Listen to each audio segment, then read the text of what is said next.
unfiltered discussions, unexpected guests. No topic is off limits, from sex and relationships to the human condition, personal anxieties, and so much more. The only talk show of its kind in the world. This is The Last Show with David Cooper. Hey folks, good evening. Quick update from my cat, Tomato. He drooled some smelly, yucky, awful, drooly breath yuck on my couch this morning. Blech. We got a great lineup for you tonight. Terraforming Mars, that is turning Mars into a place where we could live. Well, scientists are proposing a wild, insane idea, so crazy it might just work, to turn Mars into a more Earth-like planet. We'll cover that in about 10 minutes. After that, it'll be time for Technology Time, the most redundantly named segment we have on this show. And we'll cover a swirl of rumors and frustration on a delay with what could be everyone's favorite video console. That and more tech stories halfway through the hour. We got a lot to cover. Let's jump in. Want to be part of The Last Show with David Cooper? Call us and join the conversation. 1-888-505-6644. It's that lovely time of the year. Nesting season for Canada geese. A calm and tranquil time. A time when the birds sing sweetly, the flowers bloom. Oh, and Satan's personal Air Force takes over your front yard. That's right, Canada geese are back. Or as I prefer to call them, cobra chickens, feathered demons, the honking fists of God's wrath. In the town of Waterloo in Canada, a group of university students are under full siege by geese. They're under attack by geese. Or gooses, or whatever. Their front yard, now a military zone. Their porch, a crime scene. Their doorbell camera, a horror film. It's kind of like Alfred Hitchcock's The Birds meets Jackass. Students in the town can't leave their home without being dive-bombed by what seems like geese with unresolved childhood trauma. It's nesting season, baby, and these cobra chickens are angry, they're territorial, and they're probably carbo loading. How do I know about their obsession with carbs? Well, one poor guy tried to bring home a box of croissants from Costco. 20 of them. A beautiful buttery bounty. And he didn't make it home. The geese flew at him, and the croissants went flying like little flaky white flags of surrender. And the birds, well, they just started eating them right there. Like the mob after a heist. With no shame, no getaway car. Now the students in the home under attack sneak out the side door like they're in a spy movie. They've started watching their Ring camera like it's reality TV. The show? Survivor, Canada Goose Edition. One girl got chased into a bush, which is probably not the most action anyone's got in that house full of university kids. Now the students under attack from the geese called animal control for help. And animal control said, and I quote, thoughts and prayers. Okay, they didn't actually say that. But they said because of Canadian wildlife laws, you can't move the nest. You can't disturb the nest. You can't even politely suggest that the geese, well, get the out of here. So the students are trapped, living under martial law. Their property claimed by giant honking dinosaurs with attitude problems. But hey, it's not all bad. After mating season, the birds should become less aggressive and go away eventually. That's in a few weeks or something. So the students, well, this teaches them patience, survival skills, how to treat birds with reverence. Maybe they've tried chanting cobra chicken in the mirror 3 times to summon a goose god and grant them safe passage to their mailbox, driveway, and the streets. Cobra chicken, cobra chicken, cobra chicken. Anyway, it's a good reminder, nature doesn't care about your midterms. It doesn't care about your rent. And in the springtime, nature doesn't care about your Costco croissants. So stay safe out there. Give any Canada geese you see during nesting season a wide berth. And watch out for mama birds. And keep your pastries to yourself. At all costs, avoid the cobra chickens, folks. Cobra chickens. I love that nickname. Ever wake up, stretch, drink your coffee, and think, gee, I hope the government is reading my mental health records to guess whether I'll murder again? or murder in the first place, even if I haven't thought of or committed the crime yet. No, didn't think so. But good morning, sunshine, because the UK government is quietly beta testing the plot from the movie Minority Report, but maybe more British, with no Tom Cruise and maybe more paperwork and tea. In case you haven't seen Minority Report with Tom Cruise, you should watch it. But it's basically a future where crimes are stopped before they happen. And surprise, surprise, the system doesn't work amazingly. All right, back to the story. Here's what's happening. The United Kingdom's Ministry of Justice is developing what I can only call a pre-crime psychic friend network. Or in reality, a computer algorithm that sifts through thousands of people's personal data, trying to figure out who is most likely to become a murderer. Not who has murdered, just who might murder. It's like Deal or No Deal for homicide, except there is no deal. You just get flagged for talking about your childhood trauma in therapy. Okay, that has nothing to do with Deal or No Deal. Now, originally the UK government called it the Homicide Prediction Project. A name so on the nose it basically kicked the door down subtly and screamed, "We're building RoboCop." So they massaged the name into something far more soothing. They now call the project Sharing Data to Improve Risk Assessment. Because nothing says don't worry like bureaucratic baby talk and a vague project name. So who's in the database? Well, officially now it's only people with prior criminal convictions. Unofficially, though, it's been reported that people not convicted of any criminal offense will be part of the project, including personal information about those who self-harm, those who have been involved in domestic abuse, people who have talked to the police. Officials do strongly deny this, though. My worry is if your teenage poetry included the word darkness more than 5 times, you might be on the list. And the types of data being used on those being tracked? Let me read through the sacred scrolls of a future dystopia that is now. It'll include police records, mental health issues, addiction history, disability status, and that age you were when you first came into contact with police. So basically, it's all the ingredients for a recipe to paint anyone as statistically suspicious and shouldn't own scissors. Now, the UK government says it's all just research. Everyone should calm down.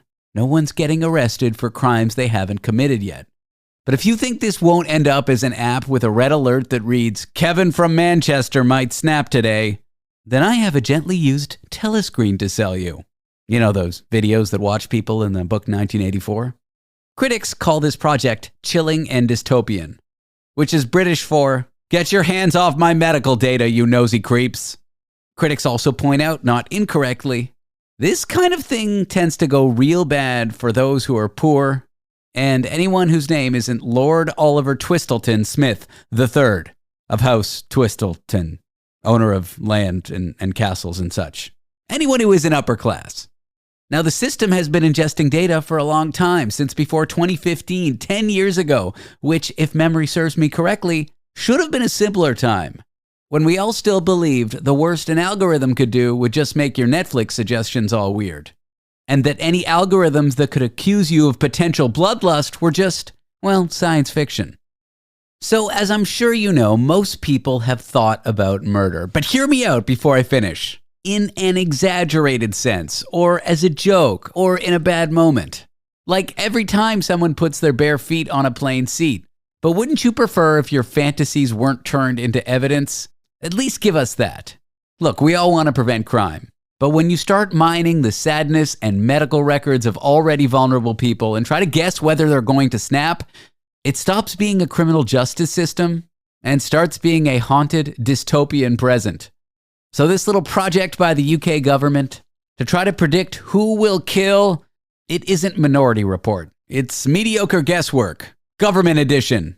Accusing innocent people of crimes they didn't commit. When we come back, scientists have a wild way to turn Mars into being more Earth-like. It's so crazy it might just work. We'll find out that and just how close we are to making Mars home after the break.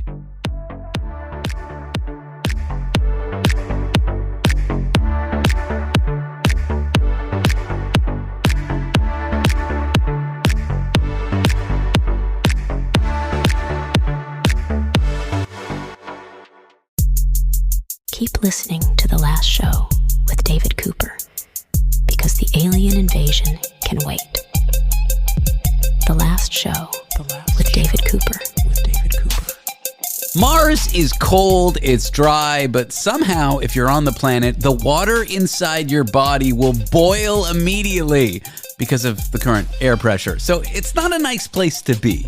But imagine if it was. The process of turning Mars into an Earth-like environment is called terraforming, and that's what we're going to discuss here with Dr. Jesse Rogerson, who's an astrophysicist at York University and co-author of the book Daydreaming in the Solar System. Check that out wherever books are sold. Jesse, happy Mars to you. Is that a good? I feel like I could have said something wittier, but here we are. Here we are. Happy Mars to you as well. Yeah, it's good to be here. I think step one is like get a base going. Actually, you know what? Step one is just step on Mars, like make step one. But eventually, and it's fun to daydream, and astrophysicists, astronomers, even geologists often mess around with what it would take to make Mars not just habitable in a little base, but planet-wide. Yeah, it's captured our imagination for at least over 100 years, maybe, of what it would be like living on that planet.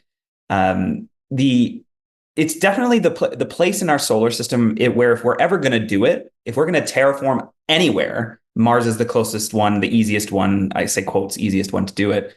But there's a lot of planetary engineering that's needed. The atmosphere is like 100 times thinner. That's one of the biggest hurdles, is the fact that the atmosphere is so thin that. And because it's so thin, one, it doesn't hold on to heat. It's cold there most of the time. And two, the pressure's so low that you and I just can't walk around there without a pressure suit on. You're like the water in your body would boil away. Like if you had a cup of water and you were inside a nice pressurized capsule and you walked out onto the surface of Mars, it would just start boiling. Yeah, it's kind of like when you boil water at high elevation. It doesn't boil at like 100 degrees Celsius or 212 Fahrenheit. Yeah, exactly. Yeah. The boiling point goes down as the pressure gets lower. In extreme low pressure, water just turns into gas. It's a function of pressure. Yeah, the famous PV equals nRT. I don't know if you remember that from high school or something. I do. The ideal gas law, is it? That's right. You just play with those. Nailed it. Nailed it. I haven't studied that. See, that's been over 20 years on that one. That's clearly imprinted into your brain hard somewhere. Yeah. Pressure times volume equals, is N some constant? N is a number of molecules, number of particles. R is the constant, and T is temperature. All right. Yeah. And the thing is, if we were terraforming the moon, it would be easy because the moon is made of cheese. We would have food, and the hardest part would be getting the lactate pills to me. We'd have to have a steady supply of lactate. No, I'm kidding. Like getting plants to grow on Mars, I think would be the first step. But how do you even get to an environment like that? Well, so the first thing you need to do is you need to thicken the atmosphere. That's pretty much the biggest hurdle. The atmosphere needs to change. Cornstarch. Get it? Because cornstarch is a thickener? I'll let myself out.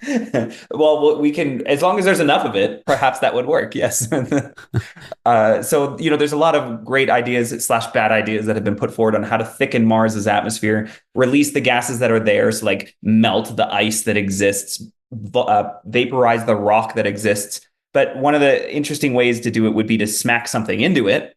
If you go out beyond Neptune to where Pluto lives, there's a whole bunch of comets made of ice and lots of volatile stuff like water and carbon dioxide. If you could somehow corral one of those and fling it at Mars, it would if you got a big enough one, you would deposit enough stuff that would vaporize into the atmosphere and make a thick atmosphere.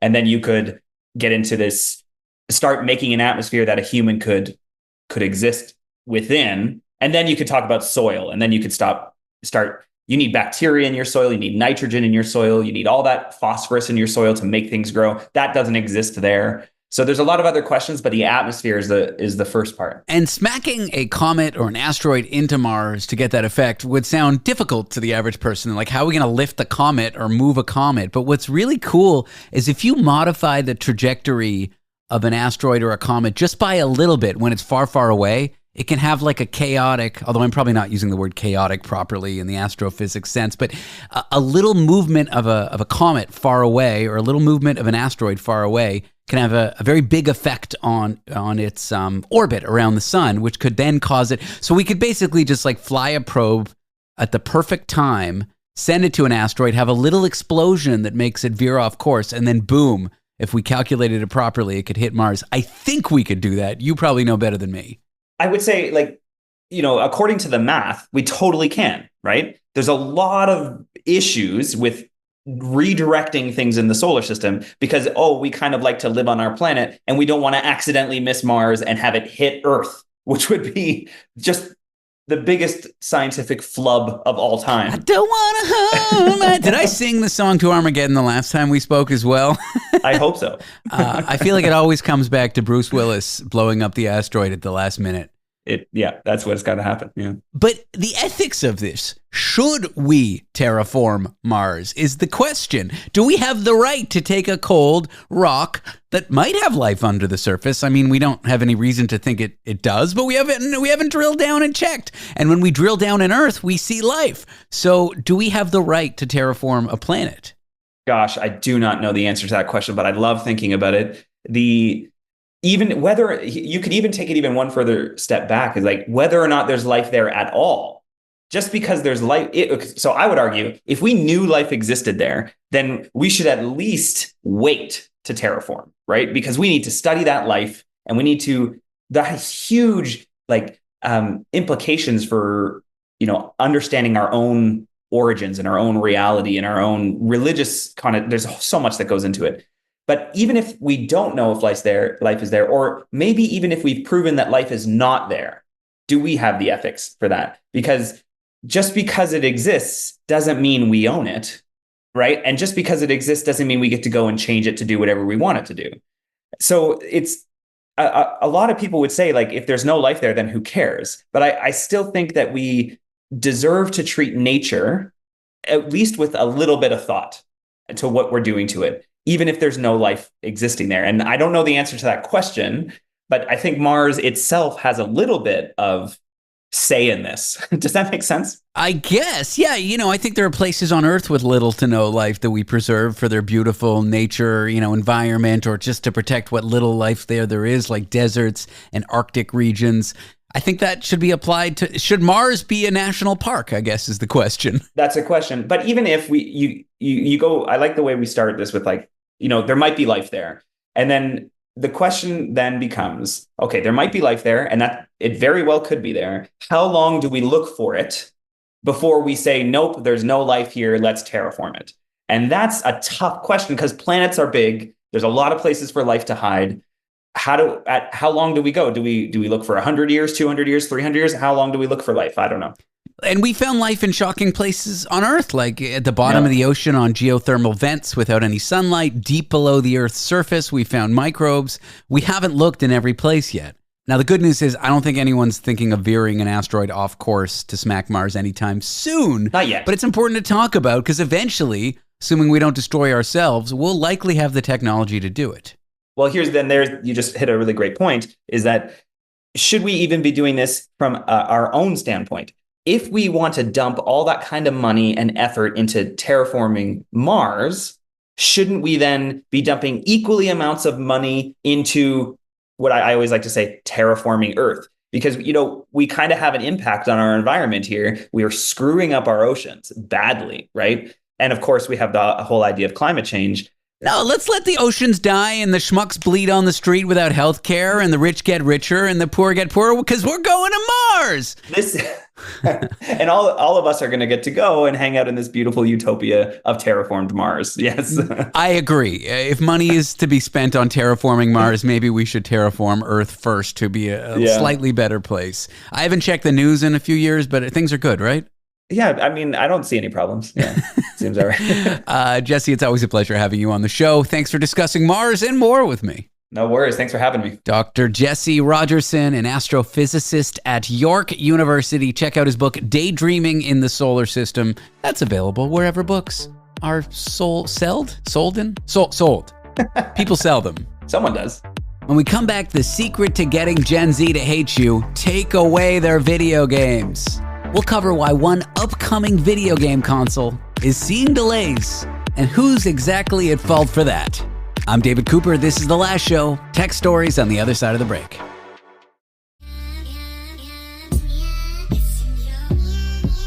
Your procrastination deserves a destination. Welcome to The Last Show with David Cooper.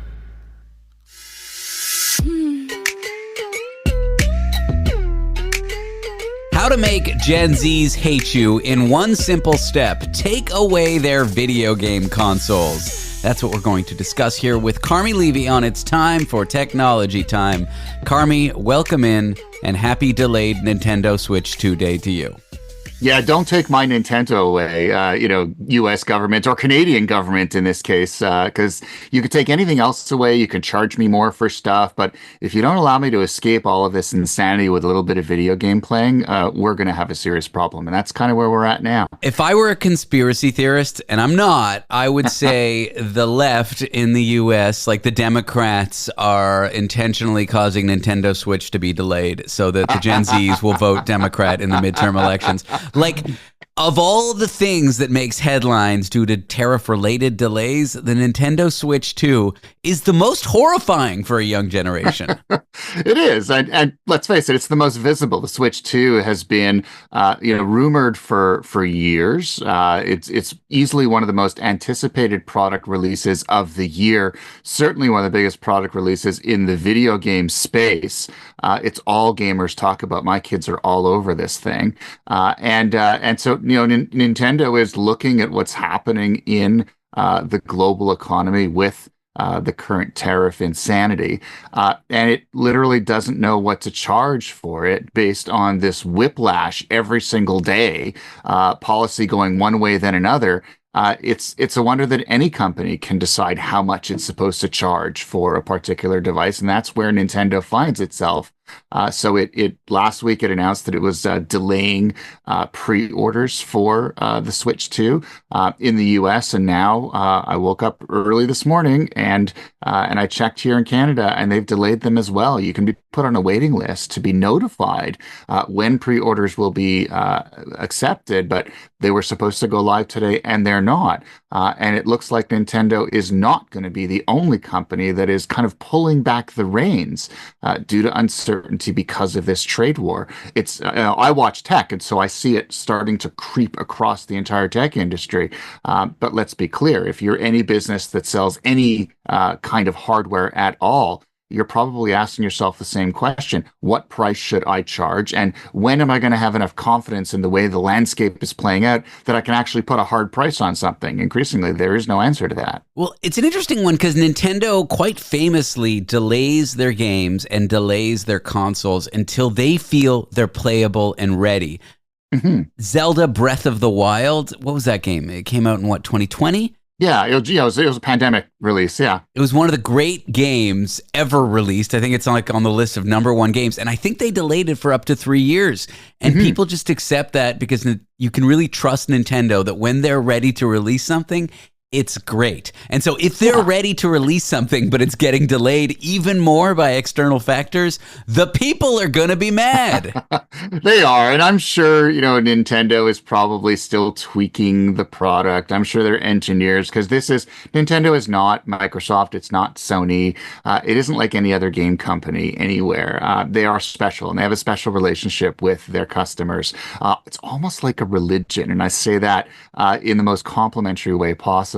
So it wouldn't surprise me if they're using this additional time to maybe do some more back-end updates, maybe firmware updates, maybe looking at the games, making sure that, they've addressed all the feedback that they're getting from the early reviews. This is the way this company operates, and Nintendo fans are used to it. But I think up until now, like if you've seen past delays, they've always been because it was the company deciding we want to release the best possible product. They're one of the last great remaining customer-focused companies in tech. This time, it isn't Nintendo's fault. This time, it's the world's fault. It's Donald Trump's fault. And so if you're a gamer, you're probably thinking, why is this affecting me? I just want a little bit of escape from the headlines, and I'm certainly not getting it from my Switch 2 now. I got slapped with a tariff surcharge the other day. I bought this shelving unit thing with drawers in it, and I forgot to, thank God I bought it months ago. It finally came, and I forgot for whatever reason to buy the drawer liners, okay? These felt pads. they're like $20 each, and I had to buy 4 of them. Yeah. I don't know why I'm spending $20 on a drawer liner, but I just go to Michael's and make them yourself. I know. It was a nice unit, and I wanted to get the ones from the manufacturer, and I'm like $20, whatever. But when I went to checkout, it was like a 15% tariff surcharge. Thankfully, it was only 15% on a $20 purchase because... Well, it was 4 of them, so $80 and 3 each, so it was $12. You know what? It's not. It's just $12, but still, to see that line item on a bill, it's a worrying sign of what's to come. Yeah, and I think it's starting to hit home for people that as the first wave of products that are affected by these tariffs and the counter tariffs, the countervailing tariffs, start to kind of get into their hands, we're seeing tangible evidence that this is already now costing me more. And I think that's where you're going to start to see opposition. And I think that's where the population starts to if not necessarily rise up, at least start to recognize that there are victims here, and those victims are us. And there are those who say, and again, I'm not an economist, but that tariffs are a tax on consumers, and despite Donald Trump's and other politicians' insistence that it will not flow through to customers, or maybe that there will be only some pain. The truth of the matter is costs are about to skyrocket, and we're going to see inflation figures over the next few months that are significantly higher than they have been, and it's all being fueled by this. Today we're talking about Switch 2 and felt liners for drawers. Tomorrow it'll be something else, but rest assured, everything that we buy that comes from somewhere else is going to be touched in one way or another, and it's not going to be pretty. I mean, Switch aside, like food, fuel, electricity, these basics may well go up, and it's not looking good. Okay, I promise that's the last mention of the T word, the tariff word. Deal. Love it. Thank you. Yeah, I need to bury my head in the sand on this one because it's just depressing me, and I know I'm not the only one. Let's go to clothing retailer H&M. Mm-hmm. These clothing retailers pay handsome, beautiful, sometimes not handsome, not beautiful models to model their clothes. It's a whole industry, the modeling industry. I had a pretty boyfriend growing up who was a model, and we used to make fun of him. I feel bad about that now that I think about it. Now, do you need people to model your clothes, or could you use AI to show what your clothing looks like? Side note, you can, but also side note, this modeling industry and photographers, you're going to put people out of business.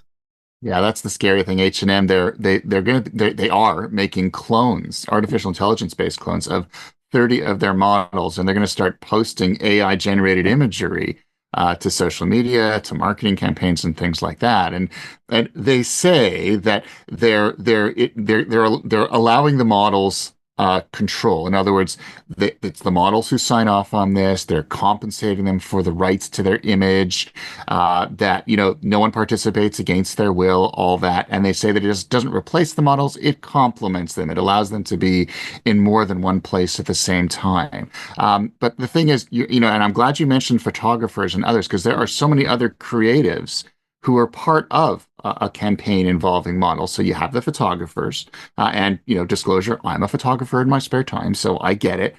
You have hair and makeup artists, and all sorts of other creatives behind the scenes who aren't being offered any additional compensation and will be losing revenue because there are fewer opportunities for them to work with models. And so even though H&M uses the usual PR sanitized language to say, we're not replacing them, we're just complimenting them, we're allowing them to do more, they have more control, the sad reality is this is about reducing cost for, in this case, the retailer, but in any other case, any other business that chooses to do this. And every time we see an initiative like this, it's almost like we're pushing the bounds that much further, and creatives are losing just a little bit till eventually there will be no need for them at all. As a creative myself, you think about where this is going to end up. At some point, everything is going to be AI cloned, AI twinned, AI generated. And then where do we find the next model? Where do we find that next sort of creative force, the fresh face? Who's going to shoot them? Who's going to put the makeup on them? Who's going to work around them? The entire sort of notion of creativity is going to be turned on its head because nothing original is going to be created. Everything is going to be synthesized. Are your kids live streaming on the internet without your consent and you're worried what they're doing? When we come back, we'll discuss parental consent now being required for young people to live stream on Instagram. It's time for Technology Time. Carmi Levy is here. I'm David Cooper. This is The Last Show. Smart, sharp, and slightly unhinged. Late night's fresh perspective. The Last Show with David Cooper. It is time for Technology Time, that time of the week where Carmi Levy, technology expert, joins us for a time. Carmi, welcome back. It's always a good time to be with you, David. Sorry about that. Just could not resist. It is that thing. My timing is always ideal, isn't it? Carmi, kids live streaming worries me because I've seen what happens in live stream chat rooms. Side note, did you watch Elon Musk live streaming a video game the other day from his private jet and people were just trolling in the text like awful things and he couldn't ban people as fast as they were trolling? And then he's like, oh, my internet's not working, but he was on Starlink and he got disconnected. It was very funny. And I mean, if anyone Googles what I'm telling you right now, the comments that showed up on Elon Musk's live stream are not safe for work. They're not safe. I don't recommend. They were horrifying, but funny, but horrifying. Regardless, when you live stream on the internet, anyone can watch it and kids do it. And when you get unsupervised kids interfacing with the general public on the internet, it's a recipe for disaster. Yeah, there are no buffers here, and everything is real time, and kids are exposed to the kinds of risks that they wouldn't be with asynchronous content, where they post something, offline, and then someone can respond to it later on. And so, what Meta is doing here, and Meta, of course, owns Facebook, they own Instagram, they own Threads. They started sort of recognizing we've got to do more to protect kids, particularly teenage users, so the users under 18. Last September, they introduced something called the Teen Account program on Instagram, and it allowed parents to oversee their kids' online activity. So they could set them private by default. They could block messages from strangers. They could limit content that was objectionable. So violence and sexual content that they could block their kids from having to see that. Reminders, notifications. If you spent too long on it, you have to get off. And so what they've done now is they're expanding that. They're going, it started on Instagram. Now it's going to Facebook and Facebook Messenger as well. And they're also adding a number of features. So now no more Instagram Live, can't live stream unless mom and dad say you can. And that feature that blurs images that are violent or of sexual nature or anything like that, both in your feed as well as in direct messages, those also, if you want to turn that off, because kids love turning that stuff off, mom and dad are going to have to say yes as well. And so in a way you understand that social media is a potentially threatening place for kids, and they don't necessarily have the skills or they haven't had the time to develop them to appropriately navigate them on their own. They need more support. And so all of this is a good thing. What concerns me, though, is yet again, Meta and other social media companies have done the same thing. They introduce features that are ostensibly designed to protect our kids, but it gives parents an excuse to kind of back off saying, well, okay, the social media platform now has these security features built into it, so I don't have to do my job. And I always worry that every time you try to restrict the technology, it drives a wedge between kids and their parents, and it prevents them from developing the kinds of partnerships and trust relationships that all kids should have with parents in the first place. So I should have had you on as a parental psychologist, Carmi. But, I say this, I'm a parent. I have 3 kids, and they're grown now. They're in their 20s. However, we went through this with them. And I remember at the time, many of their peers, their parents were very adversarial, very aggressive, very restrictive. They would set strict limits on when they could use the tools, and they would insist on having access to their accounts with their passwords, and they would question them on what they posted and who they were friends with. And eventually these kids just went underground. The more you push a kid, the harder they'll push back. Or they'll go underground, go stealth. So that's always been our philosophy as parents, is to be trusted partners for them. And so I'm not going to block my kids from using tools because I know they're tech savvy and they'll figure out a way around it anyway. But I'll let them know that our house is a no judgment zone. And if they have a question or if they see something that's questionable or they feel threatened or whatever, they know they can come to us and we're not going to sanction or punish them. My take here is that whenever a big company starts adding parental safe locks, content moderation, and it just happens voluntarily, like it's the company doing it, it doesn't stop some other smaller service that has live streaming from being released without those tools. Yeah. And so you get enough big companies saying, oh, we have content moderation to protect kids. The internet is still an unsafe place for kids, and it gives parents a false sense of security. Now, I don't know what should happen there. Is it up to legislators to try to censor the internet? That I don't know. But just because one company does it, quote, the right way to protect kids doesn't mean the internet's safe. And that's kind of what worries me. Like, sure, Instagram now, their live streaming ostensibly will protect kids. Will Twitches? Will other platforms? Will TikTok? I don't know. Yeah, probably not. And kids are smart. They'll figure out those venues without the restrictions very quickly. In fact, they probably already have, even as these features are coming on stream in the US, Canada, the UK and Australia and elsewhere. So yeah, you're right. You can't rely on that because kids will always find a way to either bypass the limitations on this platform or find some other app or service or website or whatever where they can live stream. That's the way it's always been. That's the way it always will be. And so wouldn't you rather be able to have that conversation with your kid instead of them running off and shutting you out? That's always been our philosophy in our house. And it's kind of worked for us because our kids, thankfully, never had that significant a problem because we certainly wouldn't trust Mark Zuckerberg to keep our kids safe. That's our job. Mark Zuckerberg.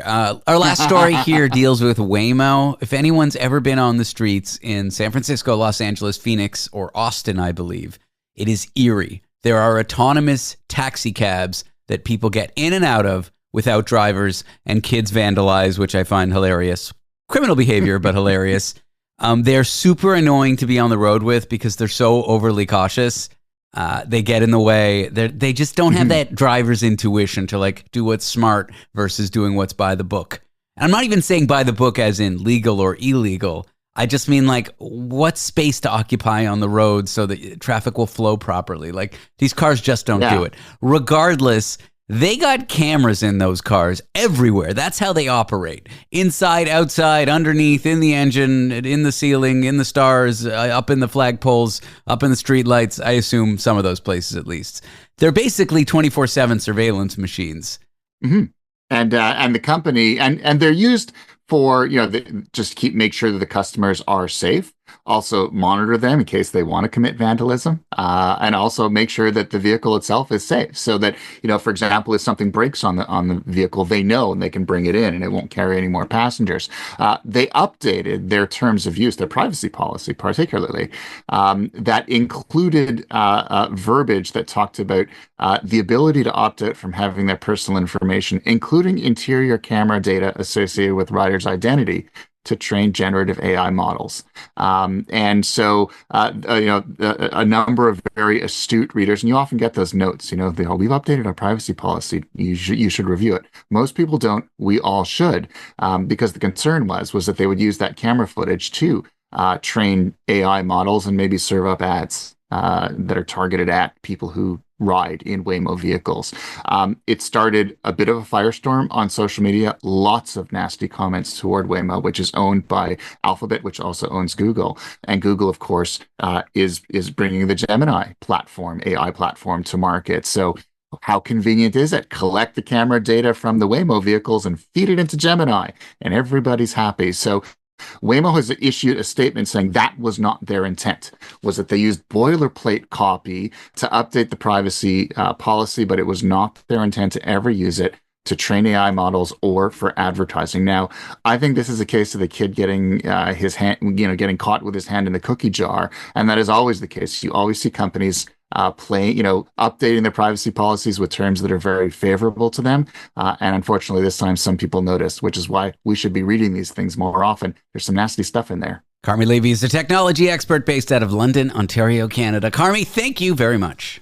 Appreciate the time, David. After the break, things might get salacious as we cover why most young people think choking is a safe romantic act. It's not. Stay tuned for that. Want to be part of the last show with David Cooper? Call us and join the conversation. 1-888-505-6644. Over the next 10 minutes, we'll talk to an academic researcher about a study surrounding a sexual act. The language may be graphic, and so, for any sensitive listeners or parents with children, listener discretion is advised.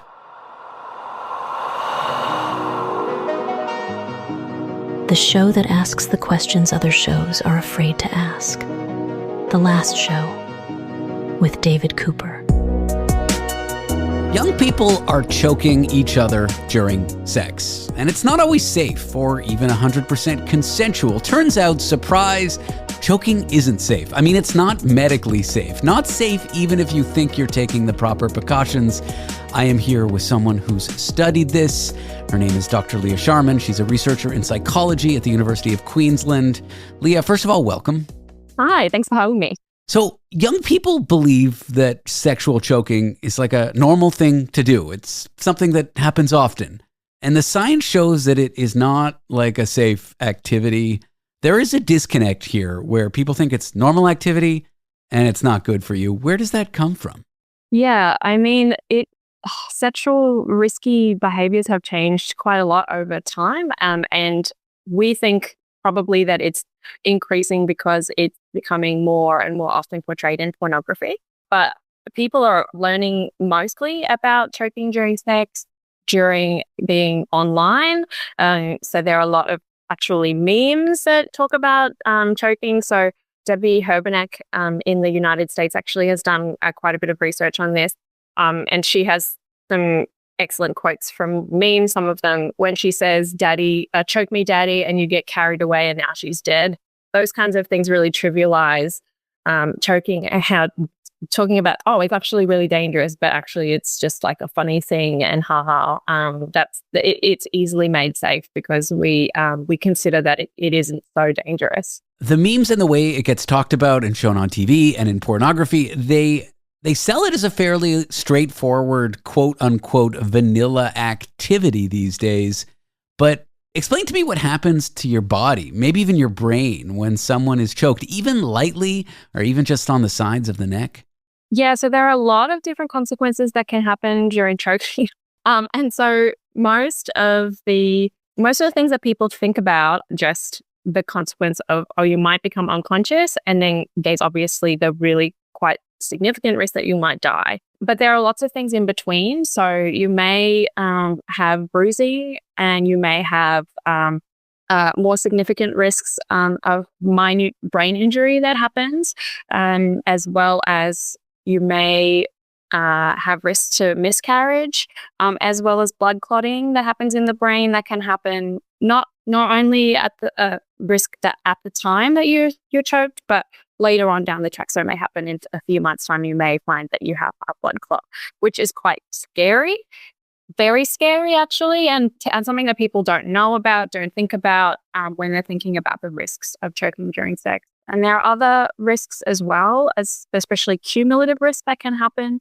So especially to your brain, research has found that frequent and recent acts of being choked during sex is related to reductions in working memory, ability to complete working memory tasks, as well as other people who haven't been, and changes to morphology in the brain as well. So you have quite a lot of different risks that can happen that you're mostly not seeing these things. And so you don't know what your actual risks are, because you might be, oh, it's fine, nothing that happened, but you actually can't know necessarily what some of those risks are. That laundry list sounds like it goes from bad to worse, and blood flow to the brain, stopping it can take less pressure than opening a can of pop, of soda. That sounds like not that much pressure at all. I guess, how does that speak to the idea of quote unquote safe choking, which I'm assuming doesn't really exist? Yeah, there's no really such thing as safe choking. You can try to mitigate the risk as best as you can. And that comes with a lot of discussion and a lot of upfront conversation where you're actually saying, this is how much pressure I'm comfortable with and those sorts of things. And even that is not necessarily going to be safe because you don't know how much pressure the person will be using in the moment. And there's other risks that happen where you may not be able to say your safe word or tap out. So one very unethical study that was done in the 1940s had people have a pressure cuff around their neck that would inflate slowly, and they could at any point tap out or say they would like to stop. And when they had that pressure cuff around their neck, none of them could. And so pretty much all of them became unconscious. And there was other issues that we haven't talked about, other consequences when you become unconscious, like incontinence, where you might release your bowels or urine. Consent. It's the gold standard for sexual safety. But in the case of choking, I'm not convinced it's enough from what you're telling me. Someone just verbally saying you can choke me, given the gravity of the safety concerns here, I don't think is enough to cover it. Can a verbal yes be enough when the risks of a behavior is so high? Yeah, it's really tricky when you're just talking about consent because a lot of consent is not informed consent. So you might be saying, yes, I'm happy to be choked, but actually you don't know or you aren't aware of all of the potential risks and outcomes of that. So I could never consent to like if I die, that's not consensually, like it's accidental. So it's quite a risky thing to be consenting to. And there are lots of other kinky things that you can be doing during sex, but this one is quite high risk, very, very high risk. And even in BDSM communities would consider this to be extremely high risk behavior. And they often have if you're going to be engaging it, you would maybe have somebody watching as a safety person there. You wouldn't be taking alcohol or drugs or anything else as well in that sort of high risk situation where we're conducting breath play. In my opinion, it's just not worth it. Like there's so much wild, sexy stuff out there, fun stuff to do with bondage, if that's your thing, that is so much safer. Is that the conclusion you come to when looking at this? Yes. Yeah. It's just become, I think, because we've kind of worked up, it's become the new edgy thing to do. And then now there might be something edgier, I don't know, but it's sort of fallen into the actually quite normal part of sex now that it's just a thing that happens and oftentimes happens actually without any discussion, without consent anyway. So people are just in the middle of sex being choked. And so there may not be a discussion and you may not feel capable of saying no because somebody has their hand around your throat. So maybe you can't say no after that point. So that's another concern, of course. At the risk of making light of this, and I don't want to make it too much, if we had to make a PSA for young people that read something like choking isn't sexy, here's why, what would you put in it? Probably all of the dangers that are unseen and things that people don't think about. So those are the blood clotting, the changes to working memory, your brain morphology literally changing and that cumulative impact. So it's happening to you multiple times. Your brain is changing and your risks are higher every time you do it the next time. But then there's also the really unsexy stuff like incontinence that is super unsexy. It's a huge risk and a huge indicator that there is going to be some sort of damage and that if that does happen to you, you should be going to the hospital. People see videos of influencers online. People see videos of this normalized in pornography. The psychologist in you, what's your reaction when you see people talking about this nonchalantly? Yes, there are a lot of articles, especially magazine articles that are online that talk about how to safely choke. And so then there's this real understanding that they're trying to get across that you can just do it safely. Also, people really like it. Here's how to do it. And they're trying to teach you how to do it safely. And there really just is no way to 100% be assured that it is safe. So it is always concerning to me. And I wonder about the risks for people, especially when you're not able to consent or feel like you can't withdraw your consent. Those things are really worrying to think about. And I'm in that sort of young people demographic. So I really worry about my friends who are out there and I talk to them about this kind of stuff all the time. And they sit at home and then worry and think about how many times it's happened to them, and worry about what might be happening to their brain. But also their future risk. They worry that their future partners won't respect their decisions to say no. Well, Dr. Leah Sharman is a researcher in psychology at the University of Queensland. It's a sensitive subject. Thank you for sharing your research on it, Leah, and I appreciate you navigating it with me. Thanks so much for having me. We'll find out how scientists brought back extinct wolves after the break. I'm David Cooper. This is The Last Show.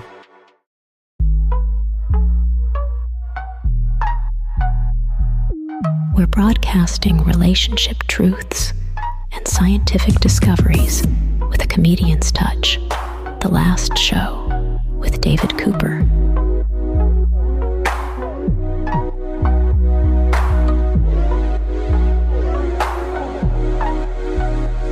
For dire wolves, the situation was dire. They were extinct, but researchers took the dire steps of bringing them back to life using ancient DNA. Now the situation, not so dire, because we have de-extincted, if that's a word, a species. I will stop saying the word dire so much. I'm here with Dr. Kerry Bowman, a bioethics professor at University of Toronto and an environmentalist, to discuss. Kerry, welcome to the show. Yes, happy to be here. This is kind of an amazing story, bringing back ancient animals using their DNA. It's basically the plot of Jurassic Park, and we all know how that movie ends. Tell me about the dire wolf. Tell me about this whole process, and what do the little pups look like? Let me start with the dire wolves themselves. So the dire wolves are long gone. I mean, not long gone like dinosaur long gone, but long gone like 13,000 years, at least, or 10 to 13 they've been gone. And they lived long ago. North American species like us. And so they lived primarily, as best we understand, through what is now the United States and southern Canada. Not into the north, apparently, as best we know. So they've been long gone. And the wolf that now exists on this continent of ours is the gray wolf. There's also the red wolf, which is critically endangered, but they have very, very low numbers. And so they've been gone a very long time. And so dire wolves are somewhat similar. They're really not the same genus at all as gray wolves. But what's different about them is they're larger. But, they're not massive creatures the way they're apparently depicted in Game of Thrones. They're not 7 feet tall, but they're significantly larger than a wolf as we would know it to be now. They've got a beautiful sort of whitish cream color to them, much heavier jaws and canines, and, because they were very tough for their time. And so what did they eat? They ate species that are now long gone. So they eat things that we don't even that are already extinct. So giant sloths, camels, wild horses. These things all existed in North America? Sloths, camels, and horses? Yeah, apparently way back. And so they go quite far back. And so those species were around. And then, of course, bison, right? Delicious. So now what has happened is, so here's the thing. So is the dire wolf back? That's an open question. I have to say, look, I think this is a wonderful story. I was very excited to read it. I loved watching the videos of them. I found it very exciting. But here's the thing. They're really not dire wolves per se. So what they did was they were able, from an ancient jawbone of 13,000 years and a skull, which was something like 75,000 years, they were able to map the genome of the dire wolf. They then took the genome of the present-day existing gray wolf, and they looked at these two genomes and they said, in which ways are they similar and in which ways are they different? And there was multiple differences. And what they did was they made 20 alterations on 14 different genes. That's it. 20 alterations on 14 different genes. And those genes seem to have an awful lot to do with fur color and size. And so what they then would do would be to create multiple embryos from that. And then those embryos would be transferred into domestic dogs. I don't know, large dogs, don't know what species, but something big like probably bigger than a German Shepherd. I don't know what kind of dogs, but I mean dogs. And from that, a couple of dogs were able to give birth. And so there's now 3 dire wolves. They're actually not from the same mother. And there's 2 boys that were born almost around the same time, Romulus and Remus, and there is a female. And they are now 6 months old. They are white, cream colored, and they are very big for 6 months, very big indeed. And there's a little female, which is 2 months old. And so here they are. But if you were to look at their genetic structure, their genome, it's mostly gray wolf, but they've got features of dire wolves. Was those 14 edits, were those changes that were made, was that enough to get a complete genetically accurate dire wolf, or not really? No, absolutely not. 20 edits on 14 genes. So, 20 edits in total. Sorry, I probably said that in a confusing way. That's we get the idea though. Tens of edits, not millions or billions of edits. No. So, they really are not. And so the thing is, it really is a very fun and exciting story, but they're entering a world that's essentially uninhabitable to them. The range that they're in is now really heavily occupied by people. The species have changed, the ecosystems have changed, and no one's letting them go. They're in a massive enclosure somewhere in the northern United States, wherever that is. And I don't know if that means Alaska or I don't know, but somewhere cold because there's snow. And, they're being watched. So yes, it's great, but here's the thing: who are we doing this for? Are we doing it for the wolves because we feel sorry for them because they went extinct? And even if they are mass produced, they are going to be genetically very, very altered and very similar to each other. And it's not likely to be a viable population. Also, the kind of areas where they're probably going to be able to survive, they'd have to eat things a whole lot smaller than they used to eat. Assuming they could survive in the wild, they'd probably be in direct competition with the gray wolf and other species as well. So that environmental niche that they once had all those thousands and thousands of years ago is gone.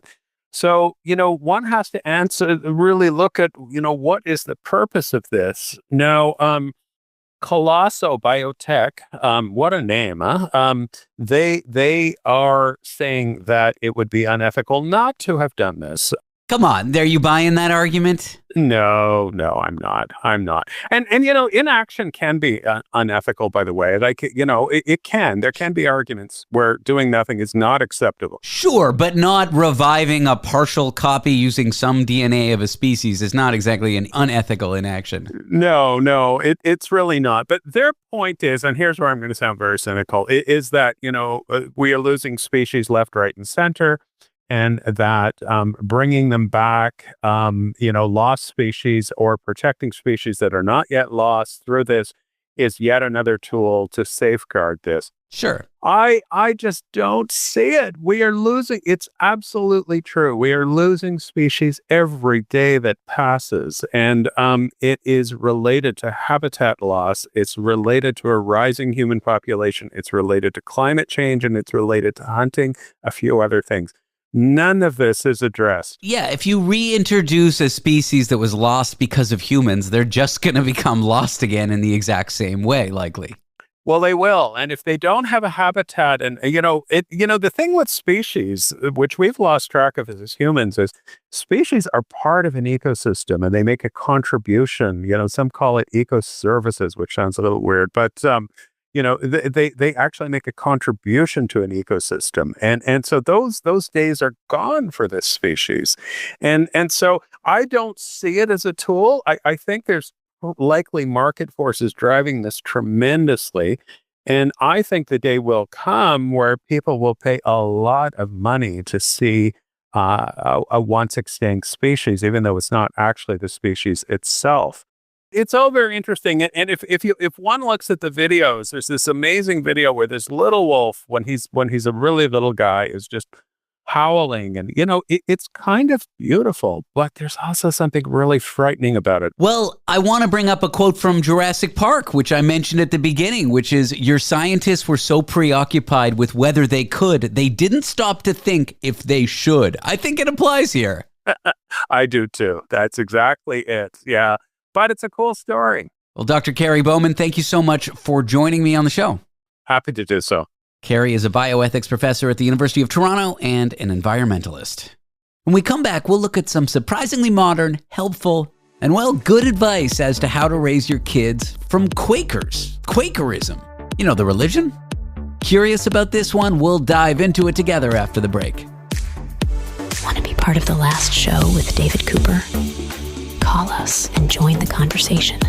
1-888-505-6644. Taste the forbidden fruit of knowledge.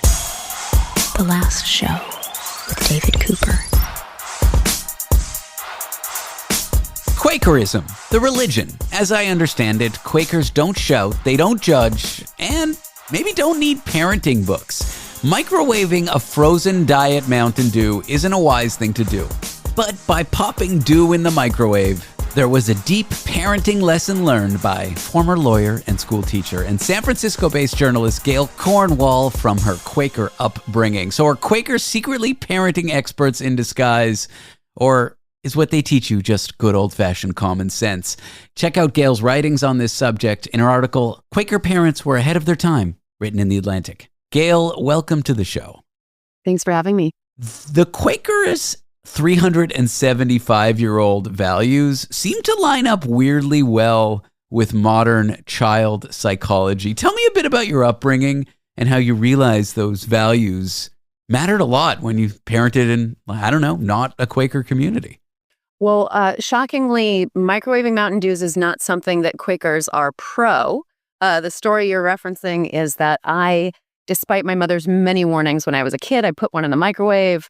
The flames ensued, as you can imagine. And instead of getting angry at me, I thought for sure when she said, "What happened here? Does anybody know what happened?" I thought for sure when I told her I did it, that I would get in big trouble. And instead, she praised me and she said, "Thank you for telling the truth. Thank you for taking responsibility for your actions." And I just used that as one little example of Quaker parenting reaction, which isn't to say that all Quaker parents would behave that same way in that same moment. So that's how you grew up. I feel like modern parents these days, especially if they're on like social media or reading the news, they're getting mixed messages left, right, and center about what they should and should not do. It can lead to anxiety. It can lead to inconsistent decision making. Are good old-fashioned parenting techniques the way to do it? All the things you said are true in your question. And also, it depends what the good old-fashioned techniques are, right? There was the don't spare the rod stuff. Obviously, that's not the way we want to go. But there are some enduring values that can be really helpful for parents to fall back on. Okay, for someone who doesn't know anything about Quakers, like I grew up in Toronto in Canada. I didn't know any Quakers growing up. Give me like a high level of what growing up like that is.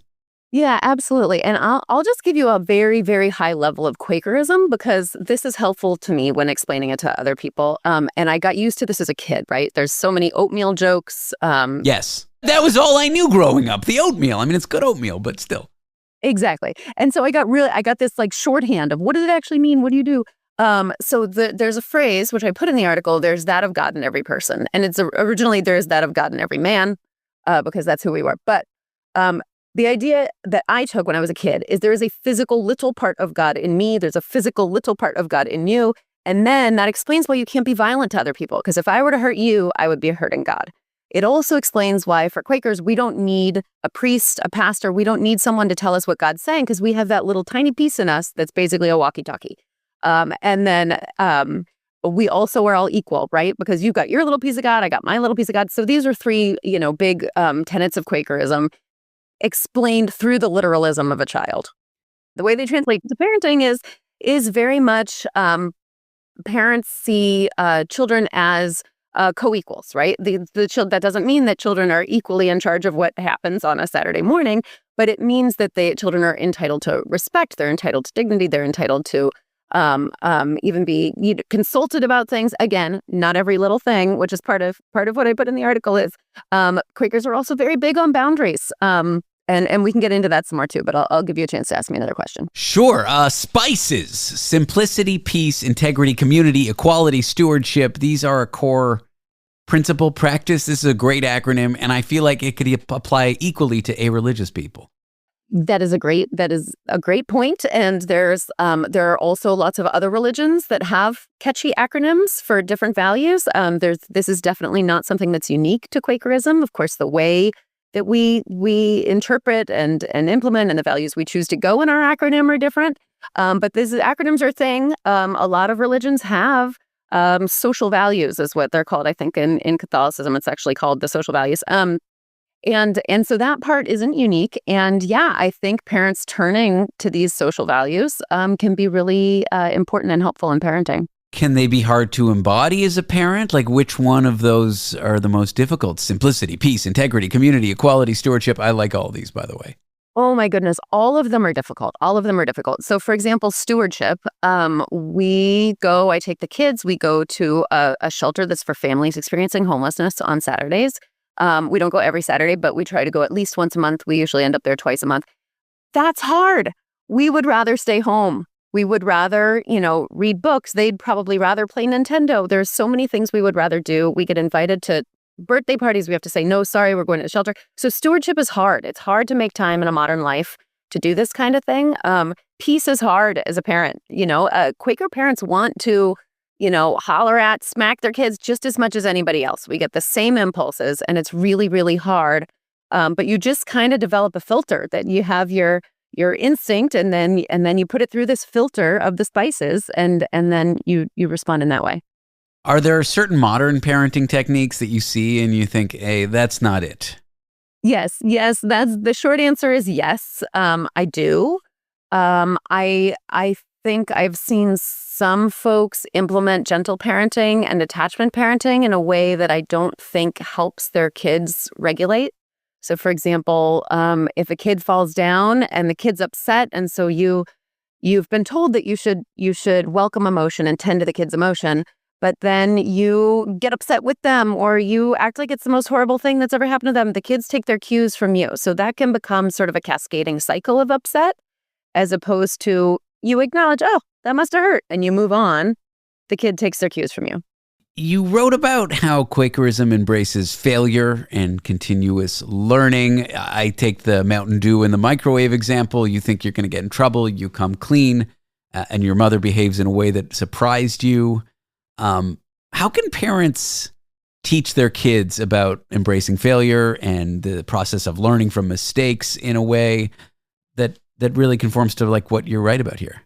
Yeah, I think that's an excellent point to bring out. This is the concept called continuing revelation. And the idea behind continuing revelation is that things will continue to be revealed to us. And we never, in the moment we're in now, we never know everything we could know. We never know all of it. And we're never going to look back and be like, hey, I was right about everything. We always will be wrong about something. And somehow having that be table stakes can really free you from that type of perfectionism that says, I must be doing exactly the right thing in exactly this moment. And research on perfectionism in kids is actually fascinating. It's rising, especially a specific kind of perfectionism is rising generationally. And one of the only proven ways to counteract perfectionism is this idea of unconditional positive regard and an unconditional sense of self-worth. So the idea is, if you believe that you are worthy and you are valid and you are good just by being you, not because of your appearance, not because of anything you produce, not because of anything you accomplish, but just by being you, then that frees people from this sense of perfectionism. And where do you find this concept of being worthy just as you are? Well, you've got that little chunk of God, right? And if everybody's got that little chunk of God, you clear that bar. Table stakes met. What about for those who don't believe or don't have a different religion? What would you say to them is the core of the grounding framework of Quakerism that they could use in their life as it comes to parenting? That is a really great question. And I'm tempted to go two different ways with it.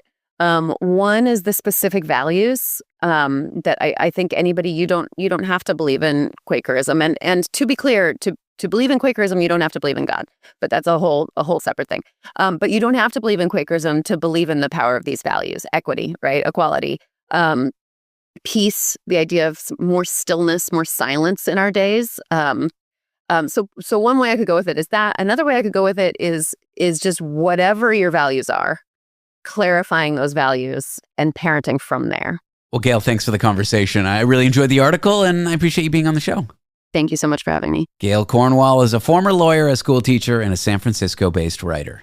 Coming up after the break, we'll look at a weird thing that went down during the pandemic. Children need to see faces to learn how to read emotions and stuff. And when everyone was wearing masks, kids had a tough time doing that. An odd side effect of masking up. No? We'll look at it up next. Want to be part of the last show with David Cooper? Call us and join the conversation. 1-888-505-6644. For those who know that questioning everything includes questioning this show's existence. The Last Show with David Cooper. Kids learn to crawl, walk, and talk while seeing adults' faces. Except during the pandemic, when babies saw more eyes and fewer mouths because masks. Now researchers think that might have changed how their brains read emotions. So do kids now think a neutral face is the same as a happy face? Because of seeing people in masks during the pandemic, we'll find out with someone who researched that. They're a researcher in developmental cognitive neuroscience at Utrecht University in the Netherlands. Her name is Carlijn van de Boomen. Carlijn, thanks for joining me. Yeah, hi, you're welcome. So what does it mean for a baby, a child's brain, to process a face? How do kids look at adults' faces and make sense of them? Okay, so you can look at this from a very detailed thing, kind of how this all works in the brain. But in general, infants are really from their birth onwards very interested in faces. And in the beginning, because their visual abilities are really limited, they don't see any details when they're just born. So what they merely see are interested in actually are three dark blobs being two eyes and a mouth. And they start looking at that. And during the first year, their ability to perceive details develops a lot. So they become much, much better at seeing all the parts of the faces. And somewhere between their 5th and 7th month, they actually learn to differentiate between the emotional expressions in a face. So early on, they're looking at mother, father, siblings, even strangers. Side note, I have big glasses, and I always thought babies like me, but now I realize they're just curious about my glasses. For me, the same. Yeah.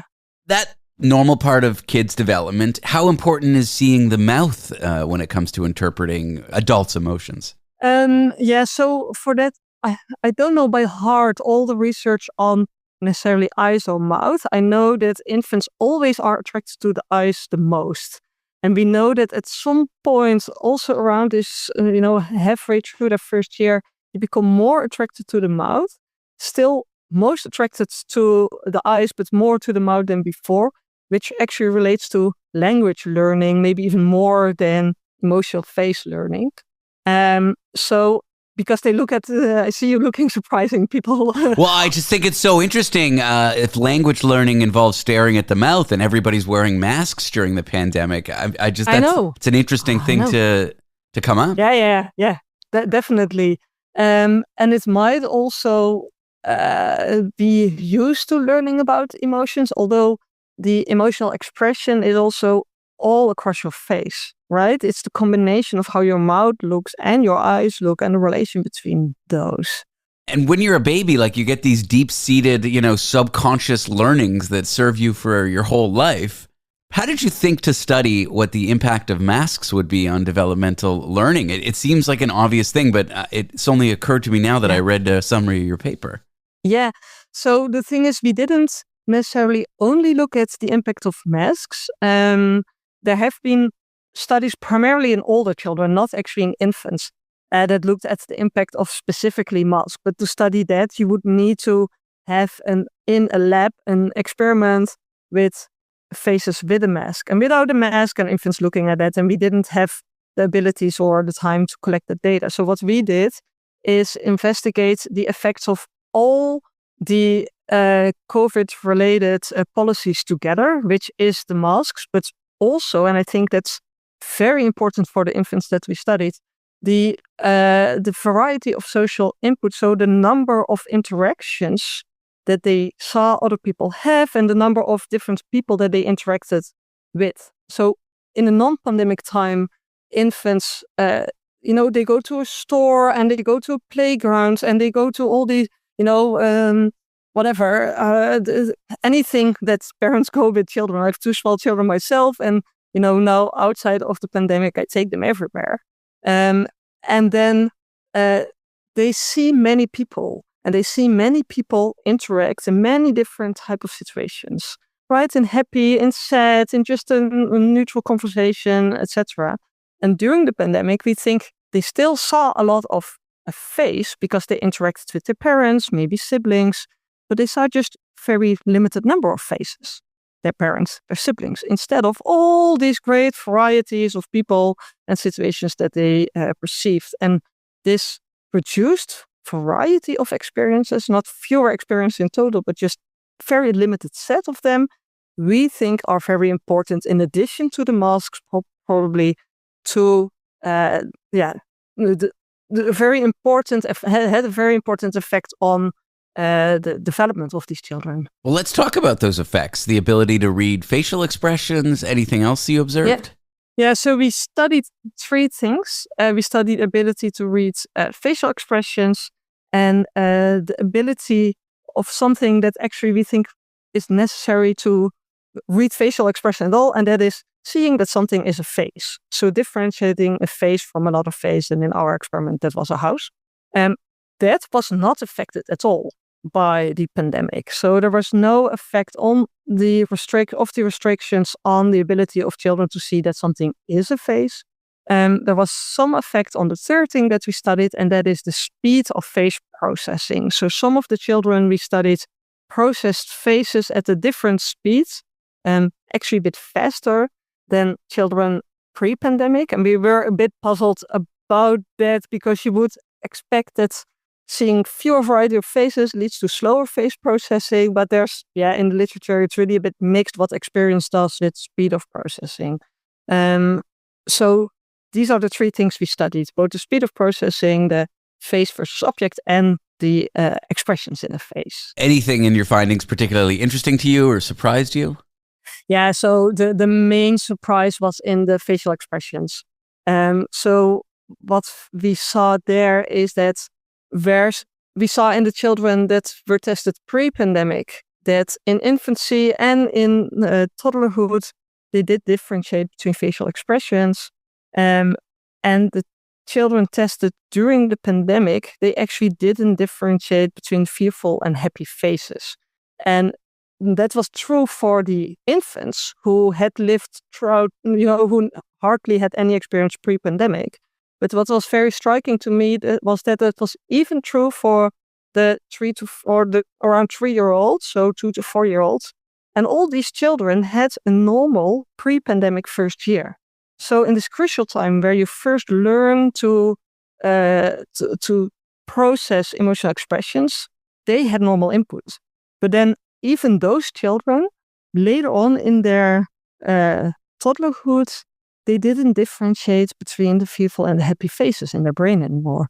Could this have a long-term effect on kids? Like, do we know, or can you speculate things like empathy or social connection or being able to like connect with others who are fearful versus happy later in life? Or so indeed, I have some speculation. So a couple of things to say about that. First of all, we didn't measure their behavioral responses, right? We just measured what their brain did. So I can't say for sure that they couldn't see it, but I assume they actually didn't see it anymore.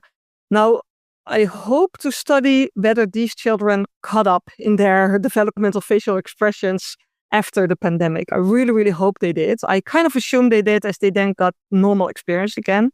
But nevertheless, even if they did after the pandemic, we know how crucial facial expressions are to a whole wide range of experiences and learning of the child, right? So for their social development, but actually also for their development of, what we call cognitive development, so learning stuff in school.